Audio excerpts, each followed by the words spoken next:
Philosophy पे बात हो रही थी, तो वहाँ पे मैं देखता हूँ कि ज़्यादातर बातें ऐसी दिखाई देती हैं कि मैं कौन हूँ? ये संसार क्या है? या मोक्ष कैसे मिलेगा? वहाँ पे क्या कोई साइंटिफिक टेम्परामेंट दिखता है? देखो, दर्शन में जो व्यक्ति है वो तार्किक तो है ही, वरना दार्शनिक हो नहीं सकता। ध्यान रखना है, अंतिम सत्ता से जुड़ने के 3 तरीके माने जाते हैं, या 4 मान लीजिए। एक आदमी कहता है कि मैं जान के रहूंगा कि तुम कौन हो और मैं उसके लिए एक्सपेरिमेंट्स करूंगा, रिसर्च करूंगा। ये वैज्ञानिक है। एक कहता है कि मैं जान के रहूंगा तुम कौन हो, मैं उसके लिए तर्क का इस्तेमाल करूंगा, लॉजिक का इस्तेमाल करूंगा। ये फिलोसफर है।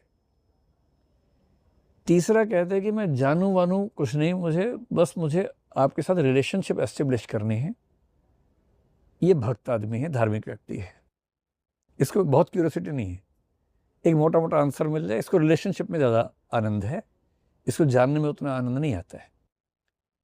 चौथा कह रहा है कि मैं तुम्हें कंट्रोल करना चाहता हूं। ये जादूगर है, जादूगर आदमी।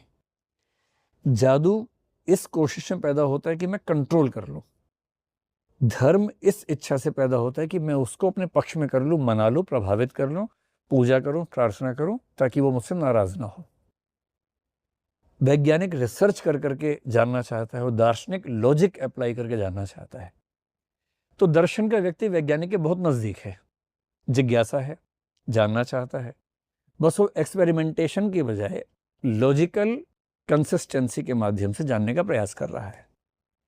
तो हर दार्शनिक में साइंटिफिक टेम्परामेंट का एक हिस्सा तो होता ही है, कुछ में ज्यादा होता है। ये चारवाकों के बारे में कहते हैं कि उन्होंने कहा कि हम केवल प्रत्यक्ष को प्रमाण मानेंगे, बाकी कुछ नहीं मानेंगे।